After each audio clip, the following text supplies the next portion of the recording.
here before and heard us talk. Okay, a lot of people, so therefore we wanted to do something a little different. We came up with this idea. Dave came up with this idea. He's the one. And one of the important things, I think it's actually said on our website, is we run the credits for who did the game. But really the important thing is that we were all in a building and everybody was kind of firing off of each other. So even though it may say, I did Tron Solar Sailor would not have happened without Mark Urbanek being in the hall, being in the cubicle across and down from me, doing Vectron. And as I'm doing an effect, he comes in and he goes, "You bastard!" He goes and does something I've done better on his, and I look at it and say, "Oh no, I got that on mine." So that type of competition was always going on. So we just thought that today, instead of talking about what we did, we would talk about what inspired us from some of the other people, either here or of the other 100 people that we were working with in the place. But shall I quickly introduce everybody? Please. John Soul down at the end. Hey, John. He did Astro Smash and B-17 Bomber. Next to him is Bill Fisher. You might know the story about Bill Fisher. When John started Astro Smash, they said, make something like Asteroids. And so he did something that had two games in it. One was kind of like Asteroids, and one had these falling rocks. And the lawyer said, let's go with the falling rocks one, not so much the one that Atari could sue us for because it was Asteroids. And so that code they gave to Bill as a training project and said, make that something that they're not going to sue us on. Make not Asteroids. Right. Seriously. And that became Space Hawk, which then he went on from there to do Solar Sailor. Yes. He did Solar Sailor, and then not Solar Sailor. I mean Space Spartan. Space Spartan. They all had 2 S's. They all had 2 S's. Space Spartans. Continuing with the introductions. Yes, I am. And then B-17 Bomber, and then he did all the Apple II. Next to him, Steve Edinger. They had this great idea. Let's do, hey, since Mattel owns CNC, let's do a CNC game. Little things going around and everything, and which was called Magic Carousel, and it was going to be a voice game for children. And they suddenly realized, how many of these $50 games can we sell for children? So they said, let's not release that. And so instead, they got this license for this great 3D glasses effect. They said, let's make this game a 3D game, and he created Hover Force, which was a fantastic game in 3D, but they never released it, so Dave Warhol kind of changed it around for a release by INTV Corporation a couple years later. And then Eric Del Sesto. Eric Del Sesto has the distinction of being the youngest of our programmers because they made a mistake when they flew him out to California thinking he had just graduated from a college, and it was actually a high school he just graduated from. He was actually 17 years old. I think they called your dad to say it was okay for you to work for us. And I think a few days after you turned 18, you became the first junior programmer, and about 2 weeks after that is when they started laying people off. But he was too good to lay off, so they laid off some other people, and they kept him. And you started out on the Atari 2600, right? And then you went to my group to do Coleco, none of which got released. Burger Time and Coleco. He managed to do Coleco. You finished Burger Time with Bill. Right, for the which platform? Apple II. Apple II. Somebody else started it, Which was fabulous. didn't do a good job, and Yeah, he came in because he's great. And he and I got kicked out of a casino here in Vegas because he had a fake ID, and they looked at my ID, and I was over 21, and they threw me out too because they didn't think I was over 21. My ID was fake, so he got me thrown out of a casino here. Eric is. He had a fake ID that I think was from a art school in New Jersey or something like that. It was the stupidest thing in the world. Like I was 14. And then Bob Newstat is next to him. Bob Newstat came in, and a program named Ming Chao Tran had been working on a pinball game for a couple of years and hadn't made that much progress with it, so Bob came in and boom, got it out. A great game. I keep going to that song, Tron Solar Sailor. And then Michelle Mock, right here. She came in originally was going to work on the game Off the Wall, which was that going to be ECS? I don't remember. Okay, I was working on some educational. Yeah, but it, as with so many other projects there, it didn't, they changed around, priorities changed, and so none of her stuff got released, unfortunately. But then there's Mr. Mike Breen. We're Buzz Bombers, right? Yeah, Mr. Buzz Bombers. And then I finished up Bumpin' Joe. Oh, okay, you work on Bumping Up with them? I did the front end of the Oh, program, okay, the- screen, and I yeah. took the extra, the code from outside to make sure it all fit before we shipped. Yeah, that, Bumping Up's a long story, but. How do you do it? Yes. And then we have Karen Nugent. And she's an artist who did a lot of the work on the licensed products, such as Burger Time was the biggest one. And you also did, what, Mission I X? did Jack LaLanne too before. Oh, you did Jack I LaLanne. saw that in there, I forgot about that. That's right. She actually worked for Mattel twice. First in the, when the keyboard component was being done. Was that with Hal Finney who did the programming of that? I think Hal Finney did that. Hal Finney died about 3 weeks ago, unfortunately. Either that or, yeah, probably. I think he's listed as the. We're out of shares anyway. So, okay, so, and now who do we have? I get to see, oh, it's Connie Oldman! Another one of our graphic designers. She started out as a programmer, really, right? Hired as a programmer. Started to work on a game called Mystic Castle. Problem there was that she designed these little things and little graphic things, and said, oh, can you do some graphics for me? And so Mystic Castle didn't get done the way it should, so when they had another programmer free, Mr. Dave Warhol reader, they said, hey, can you help Connie finish that game? And that became the game that was released as Thunder Castle a few years later. Mark Urbanek. The less said, the better. So let's move on to Mark Urbanek, he and I started about the same time. You had seniority a few weeks over me. But the thing was about marketing, is marketing wanted to have games they could go in to say, oh, we have a game like this, we have a game like that. So it's like, yeah, we have a game like Centipede, Buzz Bombers. And I think they just told them make something kind of like Centipede, which they didn't really care if it was that much like it, but so it could kind of say. And Lock and Chase was sort of like Pac-Man. And so they told Mark, we need a game like Tempest, something that's really abstract and like nothing you've ever seen before. And that's what Mark did. And then they said, how are we going to sell this? It's like something we've never seen before. This is weird. So and then Mr. Dave Warhol, who did the game Mind Strike, which is actually one of the few, like, I think, just really original games. It's kind of like a, old-fashioned board game, but with this element of time added into it, created that game. And then went on to work with Connie on Thunder Castle, and also did the production of Bump and Jump, which was actually done outside of Mattel. And then when INTV Corporation came in, produced about 20 new titles for that. So all the games you see there, the Super Pro Football and Golf and Commando and all those were all produced by Mr. Warhol right here. Usually him doing the sound effects and Connie doing the graphics for those games. So kind of had pole position. You did pole position for them, didn't you? So Mark Urbanek did pole position too. A game that when they said, hey, Mark, why don't you do pole position for this? He said, oh, you can't do that on Intellivision. No, you can't do that. And I guess Terry Blusky, who was in charge, said, we have the license, we need pole position. They can't do pole position on Intellivision.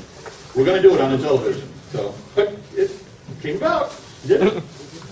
But so that pretty much is the Blue Sky Rangers who are here today. Anyway, so what I'd like to do is actually, like we said, the important part was, it's not like today we have somebody maybe who's working at home and working on something like that and never sees anybody. The value of Mattel, having a big room, a big cubicle and everything, is that everybody was looking at everybody else's game and throwing out suggestions and coming up with ideas. So that's what we really wanted to do this time, is just like, start down the end and see what inspired you from other people. Would I like to have a mic? No.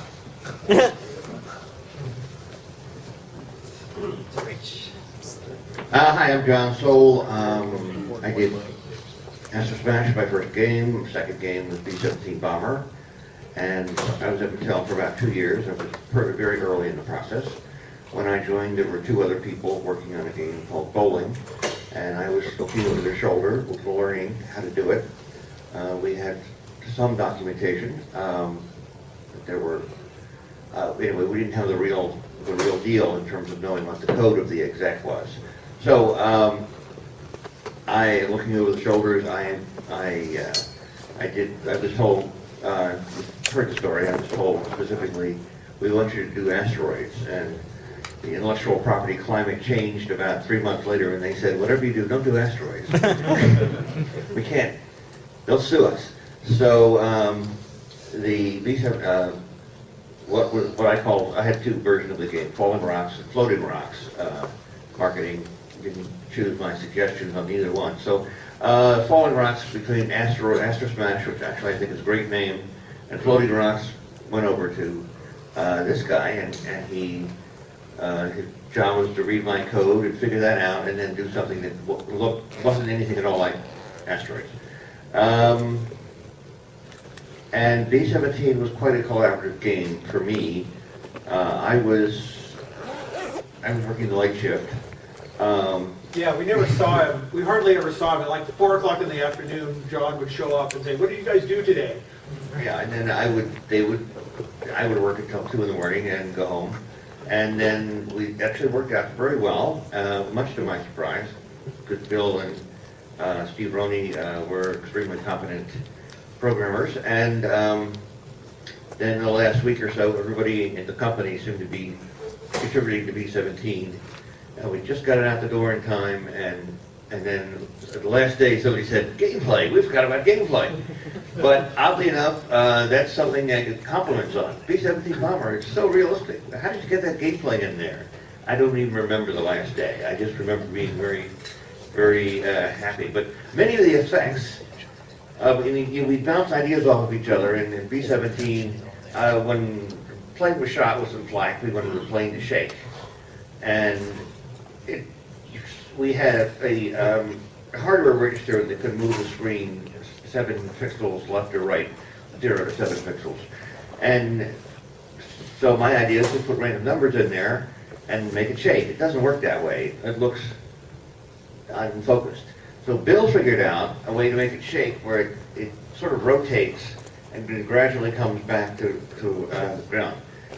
Reminds me of the Northridge earthquake, where there's a big shaking and then things gradually slow down. So I forgot about that. Yeah. So that's the sort of ideas that he would come up with, and would make it just so much better in the game.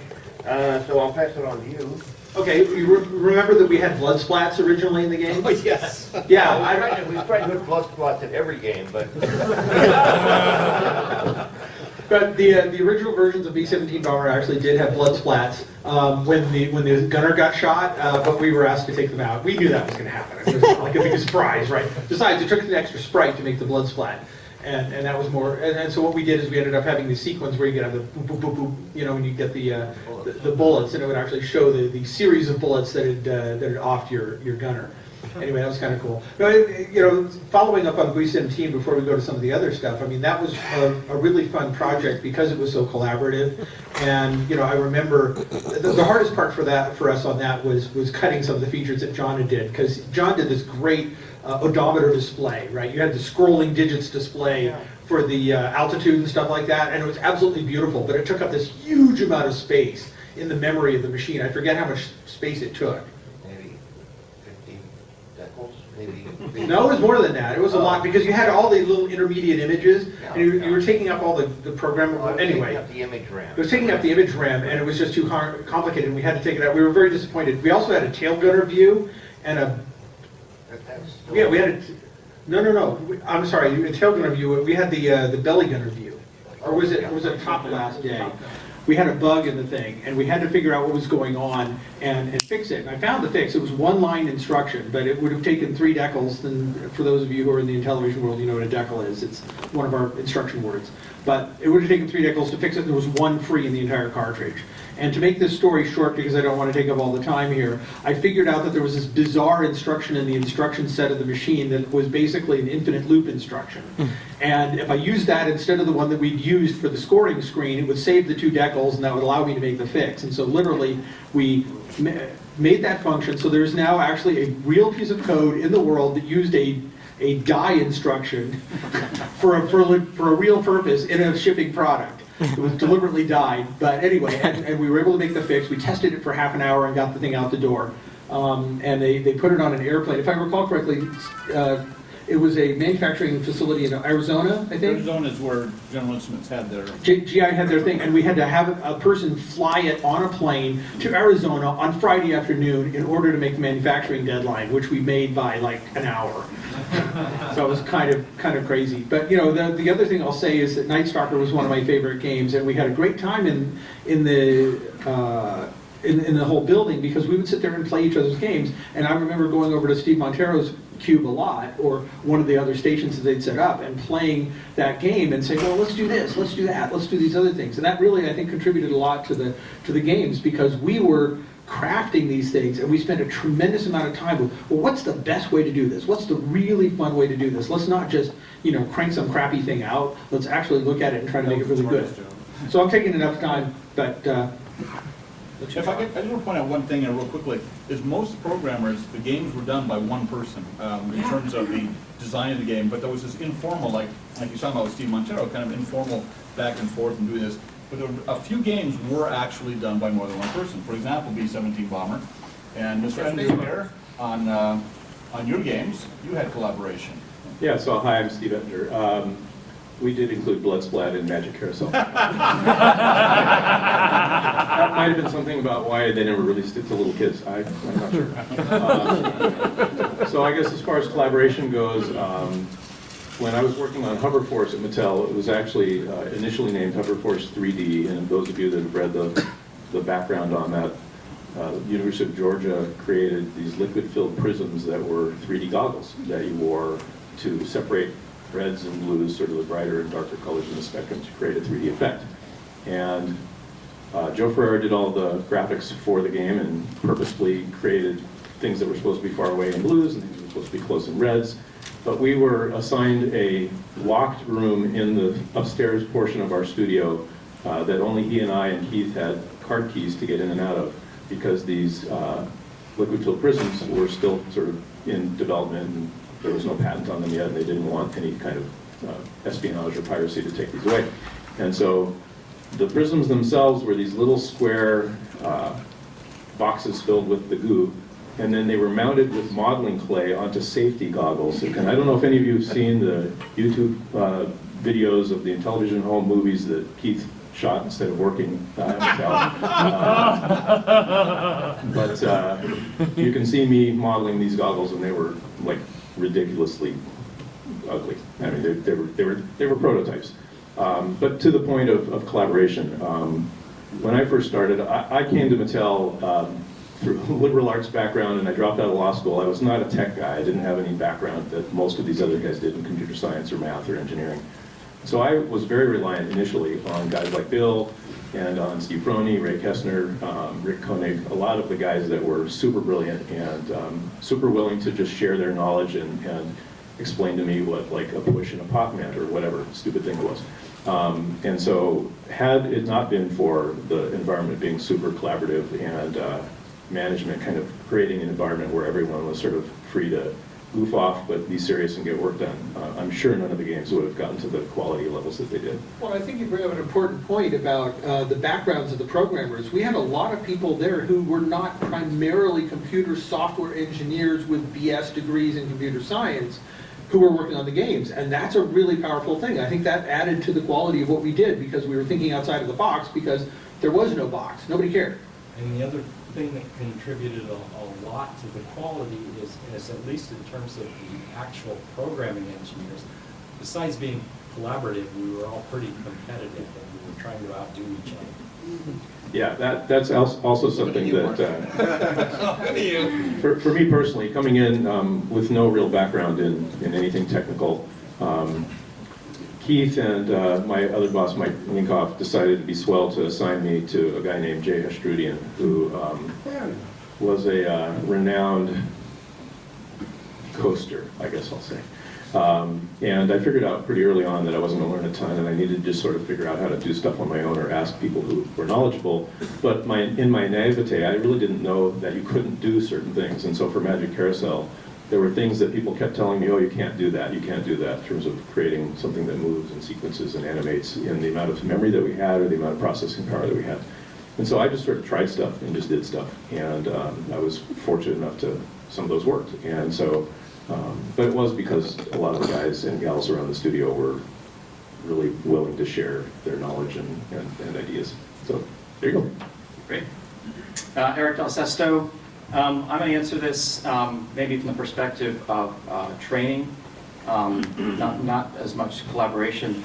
My first month at Mattel was in the M Network, the 2600 group, and then I think it was Ron Surratt, my manager, came over one day and said, well, we need you to work in the Apple group and go over and meet Bill Fisher, and he'll tell you what you need to do. So I went over and met Bill, and Bill had Apple II Burger Time, which was almost done. The levels weren't really figured out, the scoring wasn't done, and it had a ton of bugs.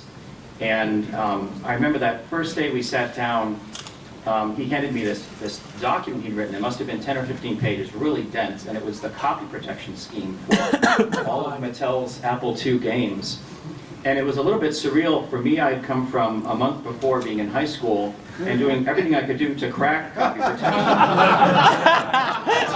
to having to now defend it. So I remember I took that document, I kept it, I wasn't sure I could leave the building with it, but I took it to Denny's that night and sat there at my dinner and I was reading this thing.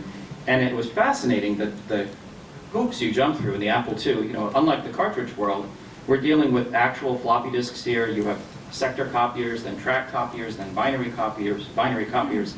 And there were a series of things that the manufacturing process that they would do, things in marking the tracks. There were things that Bill had in his software to detect that, and spaghetti code. I never heard that term before. Oh yeah, I had a spaghetti guys. I had a basic program that took the.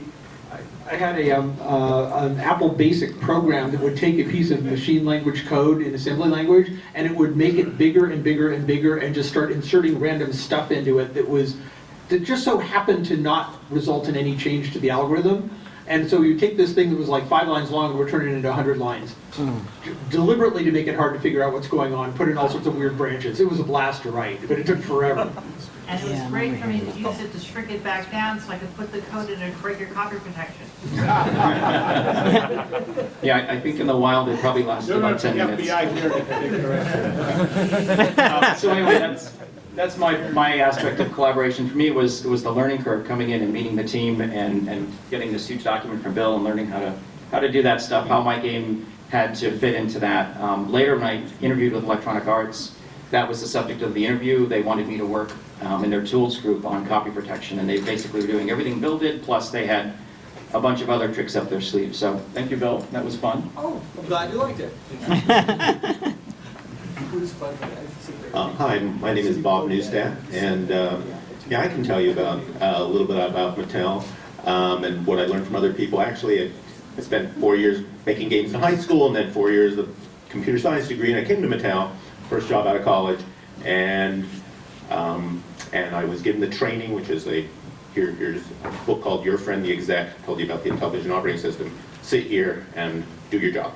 And that was the training. So I went around and I decided, oh, I will just ask these people who have been here longer than I have, maybe days, weeks, and I'll ask them, how do you make a video game? And I remember asking a young Mark Urbanik, what is the process you use to make a video game? Do you remember what you said, Mark? That is what you said. Basically, no one had, I mean, people said, oh, well, I think about things and try things. And I didn't really come away with anything, so I figured, okay, I have to invent it. Because they couldn't hire anyone that had done a video game. It was new to the world. And in thinking about it, I mean, just the Intellivision was people have said it was very inspiring to them. Well, working there was a blast because of all the other people trying to build something new that hadn't been done before, and we were working on something that showed colors on a TV. That was amazing. But looking back from this perspective, it had 16 colors. That was almost black and white. Any fewer, it would have been black and white. So, so we've changed. Our expectations have changed. And television's the same as it was. But it was really fun to work there. I just want to follow up, with Bob. Because we're talking about the collaboration and friendships and working on it. I guess Bob's best friend, your best friend there would be Mark Kennedy, right? Yeah. Okay. So Bob and Mark Kennedy doing stuff, helping out each other. And then Atari came along and yanked Mark Kennedy out of the company. I think, a $40,000 signing bonus and everything. Huge, huge. Anyway, it came to me from Gabriel. You remember this, right? Well, Gabriel because you Baum. told me years later. Gabriel Baum came to me and said, you know, we need to talk to Bob to make sure he knows he can't be really friends with Mark Kennedy anymore, not talk about anything that's going on here. I think he, you know, he's grown up, I think he knows that, but I had to sit down and talk with you and say, I know you're so friends with Mark, but you know, you really can't talk about what's going on here. Remember that? I haven't talked to him since. Actually, it was yeah. Anyway, it was a very difficult talk to have there, but yeah, so it did come difficult, yeah, because a lot of our friends did leave for other places, and to some degree, we said, well, we're still going to be friends with them. I mean, when all the people, when Atari opened an office actually in Santa Monica so they could get the people from Mattel, Mark and I just told Gabriel, said, you know, we're going to stay friends with them. And we used to go up and have lunch with them, with Russ Haft and Andy Sells and all the people who used to be our friends there. So. Well, they probably called most of us at least 2 times a week for headhunters. I mean, that was, I wish it was that way nowadays. We might get 20 of them in a month to call, 2 or 3 a day. even sometimes. Surely. But, I mean, there For were a good time. But there Well, were several different, and it was amazing. Yeah. It's, when they offered you double your salary, it's. Well, supposedly they were hard to offering say. like $500 for a company directory or something like this, Yeah. and $50 if you gave just one phone number. It's like, Remember the phones would ring down the cubicle? Yeah. yes. Down the line. Anyway, so I guess I already talked about how Mark and I, one quick story here about it, occasionally got us into trouble. Mark, I don't know if you remember this one. And this, if you remember, you all know in television, the early games, they say copyright 1980 Mattel. But they don't say copyright, they have an @ sign. Because there is no copyright symbol in the font for the Intellivision. So when we were developing our games, Vectron and Silver Sailor, we had our own font. And so we put in real C and circles. Now, when we showed that to Gabriel, our boss, he said, well, you can't do that, you know. Well, I said, because the early games, the legal department said, well, you can use the @ symbol for the copyright as long as you do it consistently to say that technologically we can't produce a copyright symbol. So therefore, that legally becomes our copyright symbol. If you actually start putting a real copyright symbol in there, they could then invalidate the copyrights on all those earlier games to say, well, you could do one. And Mark and I said, that seems pretty stupid. So we actually went to Roy Ekstrand, who was the vice president of legal for Mattel, and we told that to Roy, and he said, Brains like this. yes. And so Roy said, well, no, we just would say that technologically we've progressed since then, and we can do it now. I said, well, will you tell that to Gabriel? And so he wrote a little memo to Gabriel that, yes, you can do that. And so the next day we said, hey, Gabriel, hey, we can do that now. And he hit the ceiling saying, we went over his head, and this was horrible, and if we ever did anything like it again, we'd be out the door. He was just totally livid. And at the very end, he said, so we can't do it? And he goes, oh, no, you can have your goddamn copyright symbol. And yeah, we did it, yeah!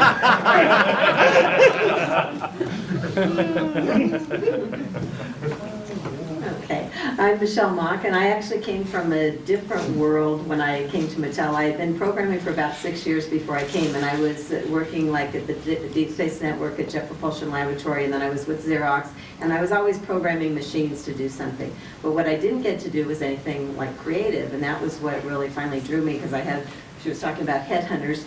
One called me when found out I was kind of looking to move closer to home, so they sent me out for an interview, which was about 20 or 30 miles closer to home. I thought, oh, perfect, you know, I'll go interview.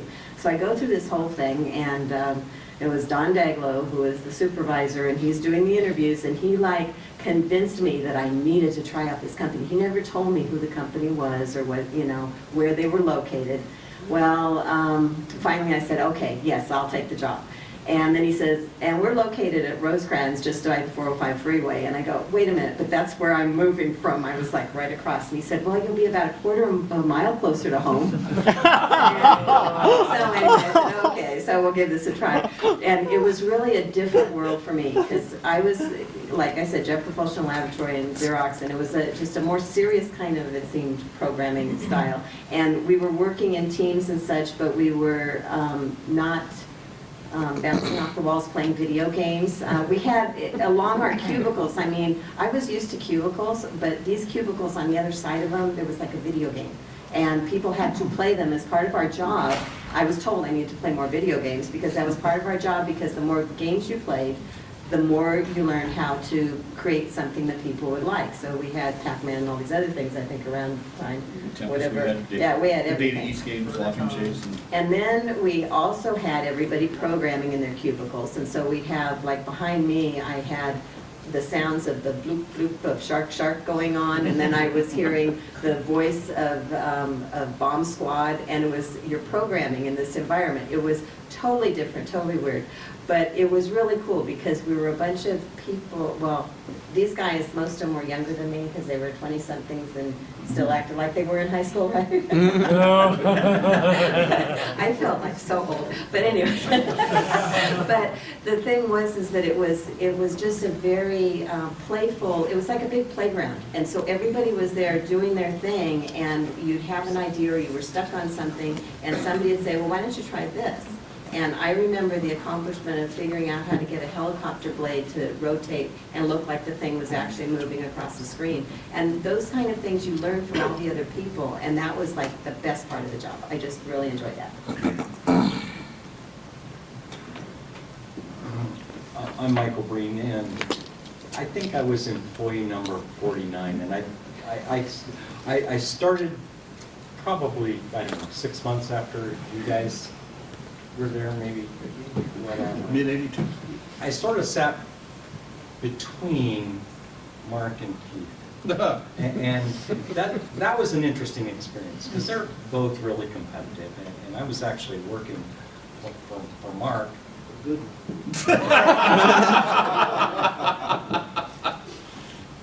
My inspiration came from listening to these two go back and forth. When the first cartridges out of Mattel, the title screens were all static. They were just black screens with green print in a standard font. And they didn't like the way these title screens looked. And so they invented their own font. And I think it was Keith who first came up and says, you know what, these static graphics look really bad. And he figured out a way to hook the title screen mechanism to put up his own graphics, and he put them up. And Mark, working on Vectron, he says, oh, I can, now that we have these graphics changed, I can make them flash. My inspiration was listening to these two and hearing what they did and how they did it. I said, well, if you can do that, then there's absolutely no reason why you can't put sprites on the title screen. So in working on Buzz Bombers, I did what Keith had done, and I hooked the title screen thing, and I actually moved sprites into the title screen and created the very first animated title screen for Buzz Bombers. And that's also why I finished out Bump, because when they were getting ready to release it, and all the guys who had done Bump and Jump had delivered their code, just as we were releasing, they said, oh, can you put it in the animated title screen? And I said, well, yeah, that's not a big deal. If you've got the space, I can hook in my mechanism and make the little cars jump across the screen, just like the arcade game. And so my inspiration was just listening to these two go back and forth. Hi, I'm Karen Nugent, and being on this panel is similar to working at Mattel, because you get up here and they tell you what you're supposed to talk about. That's kind of how it was there. Like, you got to do this game today. But I worked with the graphics people. There were quite a few good ones. We had some from CalArts and UCLA, Long Beach. And what we would do, we'd bounce stuff off each other. I used to take a kaleidoscope because it kind of has the pixels, and you could twist it and see what the colors would do and play around with them. So I did that a lot. And to do ideas for people walking in football, you had to kind of try to march it out. And I just watched people and then just listened to these guys and played. And that we actually we played a lot, but we worked an awful lot there too. I mean, it sounds like we never did, but obviously we got stuff done. Otherwise, because everybody was trying to outdo We everybody. made hundreds of millions of dollars. No, it's just, you know, you did that, okay, I'm gonna do this, and I'm gonna see if I can squeak, you know, something in there, but that's, I can answer any questions if anybody wants. Hi, I'm Connie Goldman. I was hired late in '81, and then I shut up for work in January of '82, and they had no room for me to be with the rest of the Intellivision team. So they put me out in the middle of a bunch of Barbie people. They put me in the little cubicle amongst the Barbie people. And I had just graduated from programming school, so they gave me this program called Killer Tomatoes and said, here, well, you can become acquainted with our code, just play around with this, and we'll check on you in a couple of weeks. Right. So I didn't know what the hell I was doing, but I was having fun. But the tomato bothered me, and I thought it should look a little better, so I started creating rats and other kinds of characters to replace the tomato, and I was animating them. But there was no graphic program at the time. So what it involved is drawing dots on paper, translating those dots into binary, and then into hexadecimal and punching it into the code. And I just kind of gave up on the rest of the code, and I was playing with these dots and animating them and having fun. And then I realized, God, they're going to come and check on me tomorrow. They're going to show me the door. So I thought, oh shit. And I think Mark came in and he started looking at my little animations and he started laughing his head off. So consequently I got to stay, and actually they eventually did put a graphics program together and they could hire regular artists after that. But once they let me in with the group and took me out of the Barbie crowd, it was a lot more fun. And you're still one of the best animators. Mark Urbanic, let's see, stuff that inspired me when I got to Mattel Electronics, we moved around in a bunch of different spaces, and so we started out. I too was back where there was a bunch of model makers, and on the second floor, nowhere near any of the computer systems or nowhere near any of the programmers. And then finally, when they moved me next to him, I was right next to B-17 Bomber, and every time that program started, I got to hear B-17 Bomber, B-17 Bomber, all day long. Anyway, what inspired me to do Vectron was Gabriel Baum coming up behind me one day and saying, I've got a challenge for you. And said that's what I was going to do. And I was all excited because I really liked Tempest. I thought, wow, raster graphics, that's awesome. So I'm going to be the first guy to program a raster graphics. Oh, this is awesome. There's a new console. No new console. So I had to just do this thing out of the regular Intellivision system, and I'm surprised to find out that people enjoyed it as much as they did. Because at the time I was doing it, I just had a bunch of people going, I don't get it. What is this supposed to be? And so, but between trying to work on that and getting great graphic support and great sound support from the team of people that I worked with, it just got louder and wilder and noisier, and we'd run down to the little catering truck to get our Mission X cream soda. Yeah. Because that was our biggest inspiration. Like sugar water. Anyway, it was a great place to be. It was a great time to be programming and to try to figure out what it was to make a video game, and we really did have a good time. Yeah. We really had a good time. Especially those videos that we made when we were supposed to be working, Yeah. Okay, Dave Warhol, and three things about collaboration and teamwork. And the first was I was developing Mindstrike as a programmer designer, but without fail every day going to lunch with Mark Buchanani and Mike Breen. And we would always be talking about what are we doing, what are we working on, what's next, and all that. So the brain trust of the entire team stood behind each of these games without it just being a single person doing it. Second thing I wanted to say is, anybody here watch South Park?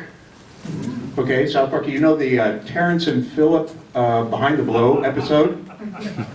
That's me and Steve Ettinger. So we spent years working on the IMTV brand and things like that, and just really collaborating with some of the funnest stuff, punch drunk with sleep deprivation, coming up with names for characters and things like that. Absolutely brilliant. I'm looking forward to the end of the episode of that particular show. And then the third thing, you've heard these guys talk about these videos they made. And I was one of the guys who, I got in early every day, I stayed late every day, I was at my desk, working hard, cranking, and then these guys were like not working. They were making videos and doing these crazy things like putting stuffed animals on the rafters and things like that. Now the guys were here, we're programmers, we're creating games, what the are you doing? And I guess it took me years and years and years to realize what they're really doing, which is creating team, creating community. So I was a programmer in a team, and these guys were bringing everybody together, and I think the evidence that they did a fantastic job at the not programming roles that they did is you look at who you've got here today still, and a very strong brand, and a community of people who loved working together in this creative environment. And so it wasn't just the technical things that were being done there, but some savvy management, which I didn't even understand at the time, that really brought the team together, and it's what you see here today. Okay, back to Keith. Actually, Steve Edinger and I were talking about that. Do you want to tell the story? I'll start. Okay, you go. I know exactly what you're going to talk about. Speaking of camaraderie and wackiness, so down the street from our warehouse cube farm was the Mattel company store, where all Mattel employees, whether you're Mattel Toy or Mattel Electronics, could go at any time and purchase any Mattel product at a discount, 20 discount. And amongst all the Barbies and all the Hot Wheels and everything else they usually had these giant bins filled with just random stuff. I don't know where they got it, and they were each super discounted products, so like just little random toys for kids. And one day Keith and I were in there, and there was this giant box, it's probably this tall, this wide, filled with yellow rubber duckies. Just dozens and dozens of rubber duckies. And we looked at them and this seems weird, this doesn't look like a Mattel branded toy. We went to the register and we asked the woman there, how much are these? They're a nickel each. We said, we'll take them all. And so we bought dozens and dozens and dozens of rubber duckies. We brought them back to the cube farm, and somebody was talking about like peppering the office with stuffed animals and rafters and whatever. We started scattering these rubber duckies around people's desks and stuff. And then I don't know whose idea it was was either Keith or me or somebody, but somebody had a set of golf clubs, because we used to go golf and stuff, and my brain used to do that. Set of golf clubs in the office. Well, let's see about playing golf with these rubber duckies. And so we took a little plastic drinking cup as the tee, we put a little rubber ducky on top of it, and I was originally thinking, okay, like a pitching wedge or a putter, just to keep it safe. No, took out the driver, this is a 2-story warehouse area, plenty of room for a full swing, took a full swing and just wailed on this rubber ducky tee shot and just blasted it down the cube farm. And I could not stop laughing. It was like the funniest thing ever. It's like, holy shit, we're doing this in our office and it's cool. And like occasionally the duckies would like hit the rafter and just drop down in somebody's office and like, what the hell? And they'd like pop up and what are you guys doing? And it was just it was ridiculous. And so after a little while of doing this, and some of our colleagues were like, here they go again, or whatever, it's probably Keith. I'll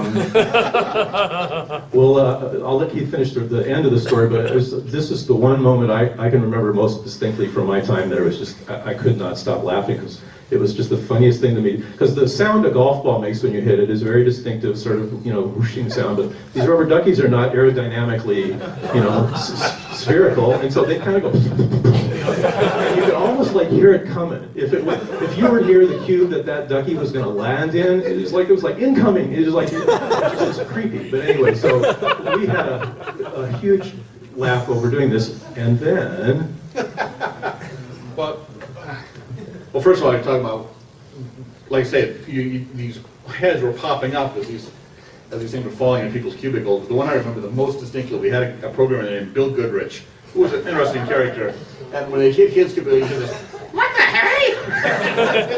What's going on?" But what we were aiming for, the hole in this thing, was that at the end of the long hallway, there was a staircase that went down to the first floor. And so one of us, I don't know who, it was But it was Steve, and it was Joe and me. And Joe and Steve both worked for me, so I figured they figured that, well, he's in charge. He's the one who's going to be fired. So,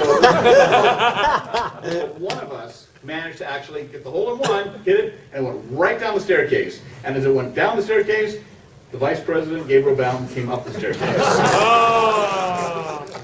And he looked down, and he looked, and he saw the three of us standing with golf clubs. And you see him putting it together as he's walking slowly, and we're just sitting there kind of like frozen. And as he came up and passed us, he grabbed the golf clubs and went, no, no, no. Without stopping, kept walking down the hall to his office and closed the door. And of course, Joe was the one who was like, we're going to get fired. And I joked, I'll go talk to him. So I went down to Gabriel's office, and I walked in, and I said, Gabriel, I want to tell you, I'm sorry, just a little morale thing there. And he just, You do what you have to do, and I'll do what I have to do. Just pointing to the golf club and took the golf club and went down. That was it, never mentioned again. And it was just, that was one of the most important lessons about the morale there, what you're saying. It's like, that's one of the things. I remember there was another thing where we did something, and Mark and I was going out and do, and Gabriel said, I knew I could count on you too. Because he knew he could count on us not keeping secret something in terms of they were going to be giving us credit on the box or something like that, and we were going to be mouthing it about. And that was going to be how the morale got out, by just telling us, and that we would be spreading the word. You know, it's really, really cool to say, 30 years ago, I worked, and I made video games for a living, and it was a blast. But even more than that, for the time that I worked with these people, we established relationships. And out of those relationships, I've got a lot of really close friends, and a dozen or 24 companies have come out of those relationships, and we truly like each other. We are sort of a family. And I just want to say that was my biggest inspiration for working in that environment. Thank you. That's right. A lot of us still work together and help out. I mean, on this product, let's get this on this little product here that we have, the Intellivision Flashback. When we got the prototype earlier in the year, took it to Dave and said, Dave, some of the sound, is sound right? And he's going, no. No, and he wrote up a little thing for us that we sent then to the people in China who were putting it together and got it fixed. Well, they sent it back and it still didn't work, and then they sent it back again and it still didn't work, and then eventually they got it right. Yes, but yeah, so it's still, and Bill has done the voice games. Yeah, and but Bill has done the when we did the Windows version of Intellivision Lives and Intellivision Rocks, his company did that. So we're still working together and still, and whenever there's a party, they're all invited. What's amazing, we're still talking to each other. Yeah, you wouldn't believe some of the things that went on back there. It's amazing we're still talking to each other. But the name Blue Sky Rangers, which came about, from the TV Guide article and everything. But one time we were, some of the people that we had in the Blue Sky Rangers, like Marjorie Brent was in marketing, was in it, and people who worked at Mattel who were not in Intellivision, who worked on 2,600 games and other stuff. So what exactly is the Blue Sky? What is it? And we finally came to the definition: the Blue Sky Rangers, whoever we want to invite to one of our parties. That's still kind of what the Blue Sky Rangers are. So you're all Blue Sky Rangers. And you're here at our party today. So we did want to save some time for questions from the audience. If anybody has any questions, just stand up and be deliberate, and so everybody can hear you. We'll start here. What is the backstory of M Networks cloning your own game, like Dark Cavern versus Night Stalker?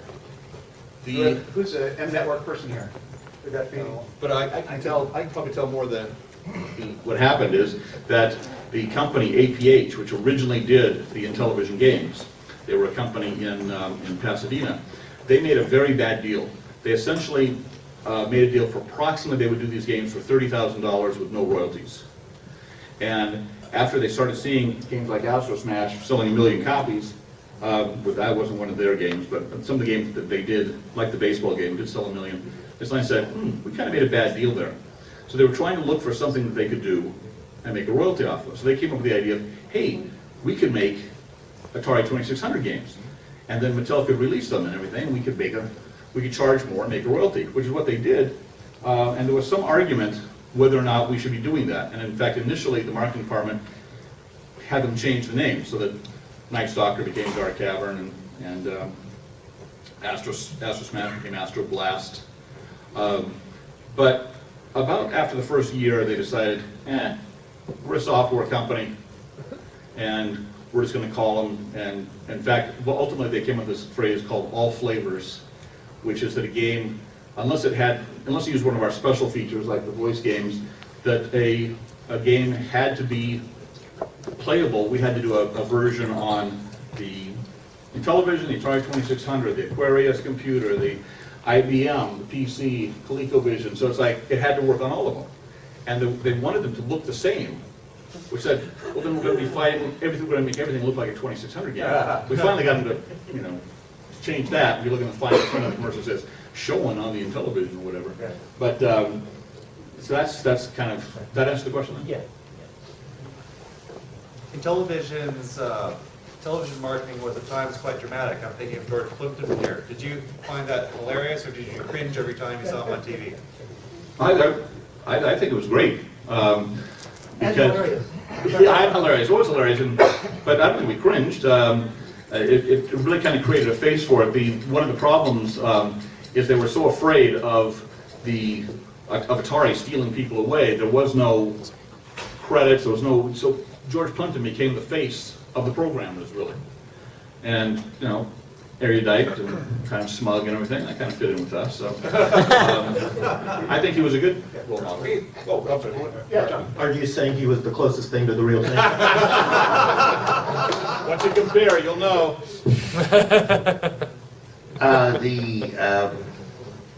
I think the Atari 2600 was $199, $178, and the Intellivision was about $100 more. So it was what's that? $299.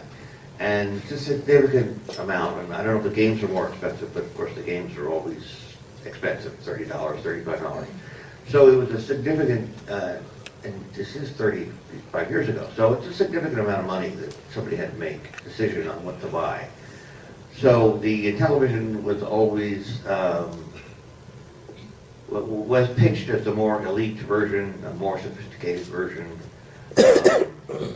And that's why they chose Plimpton. I didn't really know who he was, but I think he did an adequate job as, acting pretentious. So it's, and then we had to, because people really were voting with the dollars, and I think they could have done a better job of just comparing to, I would have liked to have seen a commercial comparing Atari 2600 bowling with the Intellivision bowling. I would just put those two things up and say, Atari, Intellivision, which one do you want? But they choose to do it with the personality. And Mattel was pretty good at marketing. They had years of experience at it. So the results speak for themselves, how much success we had and how went away.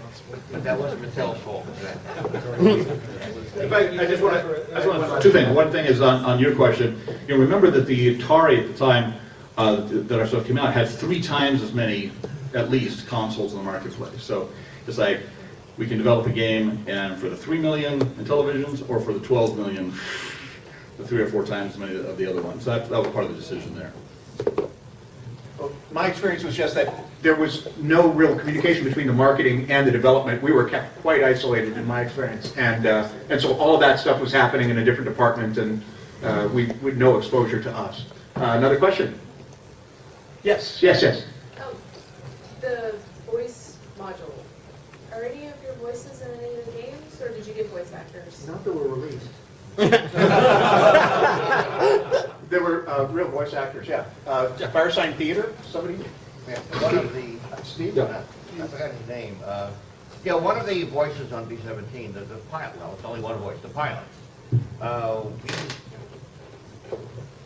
and we had recorded real voices, and then they were compressed and more compressed, so they didn't come out sounding like real voices, but those are real humans saying them live. And the person who B-17 Bomber, they actually recorded it 3 times, I think, but the one in the release version was one of the members of the Firesign Theater. I don't remember which was it, Proctor or Bergman or somebody, but I was at a recording session once that I really shouldn't have been there because I had my own opinions as to what should be done, and it's really confusing for a voice actor to have 3 different directors saying, I think it would be better if you say bombs away, and then the other guy says, I think it's better if you say bombs away, and then the third guy says, I like bombs away, and the voice guy is there confusing, but it was a professional studio on Sunset Boulevard. And we worked at it for about 2 hours, and then the tapes would be recorded and taken away somewhere where they would be compressed. And that's New York, I think. Oh. Pat was working in like a studio in New York overnight or something. They had like, only he could get in there after hours and do the processing. So we would say, this is what we need, and then like a day or 2 or 3 later, we'd get the data files back. And this is in the days before the internet. So getting the data back was actually a big, complicated process. Well, that was initially for space parts. By the time Bomb Squad B-17 Bomber came about, they actually had built a lab duplicating that was in New York, downstairs in the design and development department. I had forgotten. Very, very expensive lab, by the way, that was down there, but They had great expectations for the voice module. Oh, yeah, they did. I thought this was going to differentiate television one more step.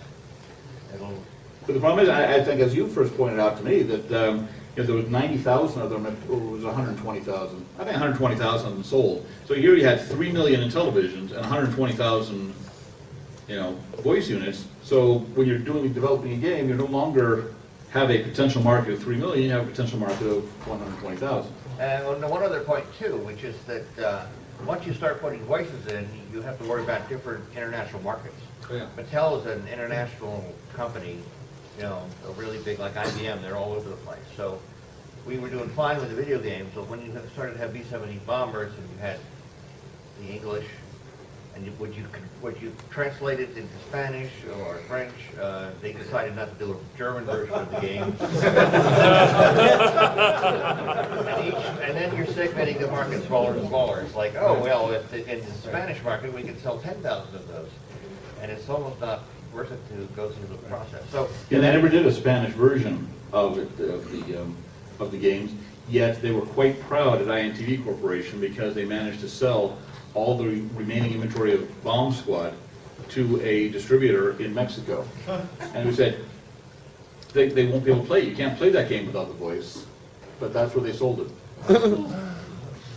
Another question? Over here? How did you feel about working on arcade ports? I mean, at Coleco, we were always desperately jealous of every other video game manufacturer for getting to make original cartridges. But I know you did do some arcade ports. Karen, did arcade port, Murder Time? Want to speak to that? It was the fact that I get to play the game hours and hours and hours to get paid for it just so I could find out every level. That was pretty cool. You get out of school and you're told it's going to be serious, it's going to be hard, you graduate from college and all of a sudden you're thrown into, you get to play games all day long, And I'm absolutely amazed that there's this many people that actually are interested in what we used to do. When we did it, did any of you think this would be?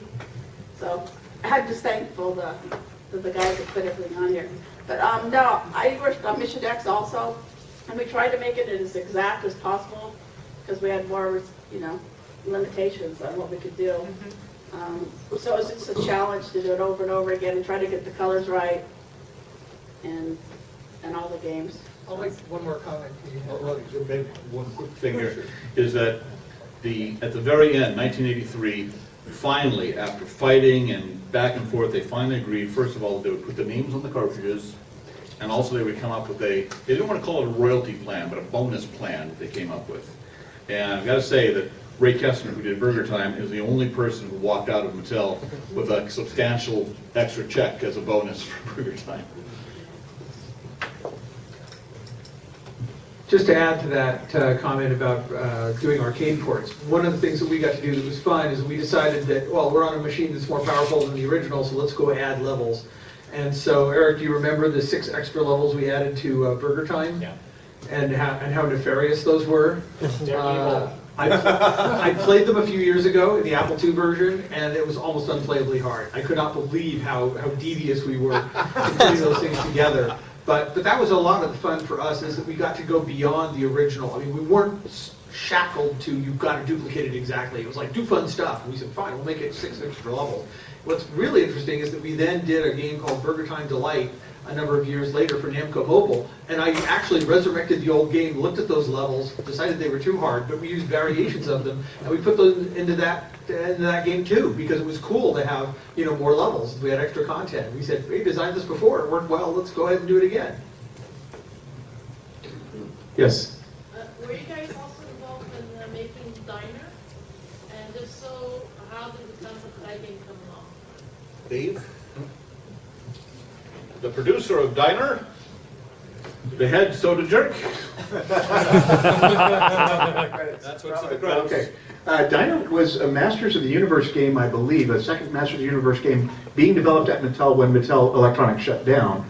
And then as INTV Corporation brought the product line back up, this was a project that we gave to Rick Koenig, I think, or Ray. No, it was Ray. Ray did, Ray Kastner. We repurposed the original 3D beveled gameplay and then just used the licensed characters, calling it Burger Time 2 or Diner. So it started off as a Masters of the Universe, but then was completed as the Burger Time game. And it was easier to get the license for Burger Time than for Masters because. Oh, right. You couldn't get it from Mattel, so right, okay. Another question? Yes. To Michelle and Connie and Karen, would like to know what it was like being a woman and being in a programming men-dominated environment. Boy dominated. Actually, I looked upon these guys as my crazy little brothers. I mean, they really were crazy little guys running around doing all the kind of shit that describes. And how did you feel? I grew up with brothers and, cousins and guys, so I'm kind of used to it. In fact, Keith told me last night that they found, what was it, a scale? It was at the same store where we bought the little ducks. They had other things. They had a bathroom scale, and somebody bought this bathroom scale. It was a digital scale, and somehow we got into a competition as to pushing it how. And I weighed 105 pounds at the time. And she won. Just in reference to this, women working in a men environment, I recall that we had a lot of women. It was almost, if you included marketing, it was almost like a 50-50 split. There was as many women on the floor as there were quite a few women graphics too. Like Connie, Daisy and Vivian was. But not in the beginning. Well, I was actually there at the very beginning. There were just 2 graphic people in 1980. And then we had Monique and we had Peggy and there were. But even at the beginning, the programmers, we had Anita Clark, Yeah. who's a programmer. We had G. Wynn, who did Shark Shark. I think they just wanted people that they thought would work Big job. together. Yeah. Okay, what I was going to say was, like I mentioned before, I was already a programmer for like 6 years before I came to work with my annoying little brothers. But anyway, there were more women working at Mattel. I mean, there weren't that many when I hired in, but there were more in that department than there were where I was before. Because it took a while, well, coming from like JPL, there were no women pretty much, and I fell into programming by accident, and then it was a time when they were really trying to get women in, and I told Don Daglow when he hired me, I said, so it's because I'm a woman, right? Because they were really, because it was all this equal opportunity and everything at the time, so they were trying to find people that were female or, I want to speak to that. Yeah. I speak about Don Daglow, because when Mark and I were promoted, we were hiring people, and Bill also, and they did not have a affirmative action or an equal opportunity hiring Mattel, but when we were being kind of trained on how we're gonna be hiring people, Don did say to us informally, he said, look, we don't have a program here, we don't have an equal opportunity thing, he said, but look around the room. The games will be better if we get minorities, we get women in here. So if it comes down to a couple people that seem kind of equally not sure, give the benefit of the doubt to getting some more diversity in this place. And like in the government area, that was where they were really pushing it from the like mid-70s on. I mean, they were really pushing equal opportunity, especially for women and minorities. So it was a big thing in government, they had to do it. And if you were a minority, female and a minority, you were like a plus plus. So, you know, they would do anything to get the quotas up there. But then in the private sector, it was a little bit different. At that time, the private sector. Although there was, it's very funny, we had something that we used in, when the programmers came in, that we called the Minkoff measure. And we were not allowed to refer to it as a test because Don Warner said, can't call it a test. The Minkoff measure is just something for discussion purposes. If you say it's a test, then we have to go through all sorts of, you know, things with the employment agencies and everything to make sure that it's how do you score this thing? How are people being graded on it? So it had to be simply a talking point. The Minkoff measure was like 8 lines of code in a language that you didn't understand. If you didn't work at Mattel, you didn't know the microprocessor language, and they put the microprocessor language in front of you and say, what does this do? So it was a way to just figure out people's intuitive skill sets. Next question, we have time for one more. What was the attitude towards third-party developers? I know there was sort of an issue earlier on at Atari with Activision and people of the like. And you guys had some great, a few games by third-party developers. What was the opinion of them, both internally as developers and corporate? Me personally, I hated and envied the third-party developers that were doing Intellivision work because they did some incredible stuff that was really savvy. So I spent a lot of time personally going over the builds and looking at them and saying, how did they do that? How did they do that? How did they do that? Quite competitively. Anybody else? Well, what Dave said, the difference, there was 2 types of companies. There were the companies that just wanted to get into the business. They opened their checkbook like Parker Brothers and said, okay, let's get the rights to, you know, The Empire Strikes Back, and let's get James Bond, let's get all these guys. And then there was the ones like iMagic, that every single iMagic game was an original game. And that's where you really had, you know, some originality coming through.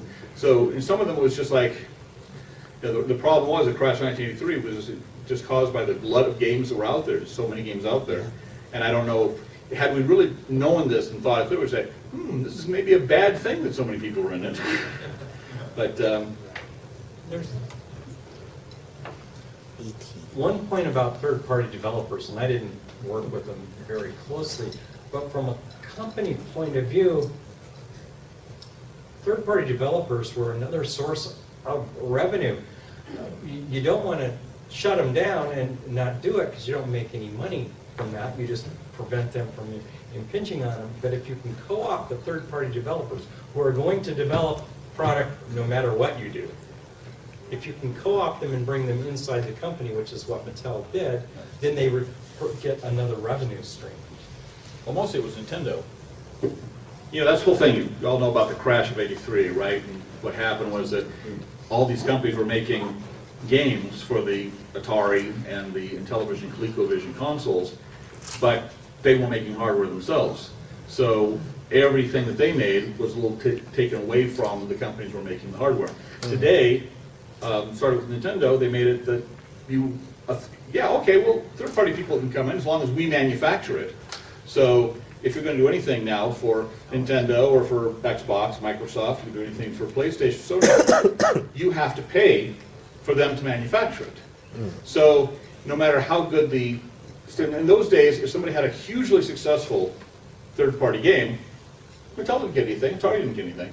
But now, if you have a hugely successful third-party game, Sony, Microsoft is going to get something out of it.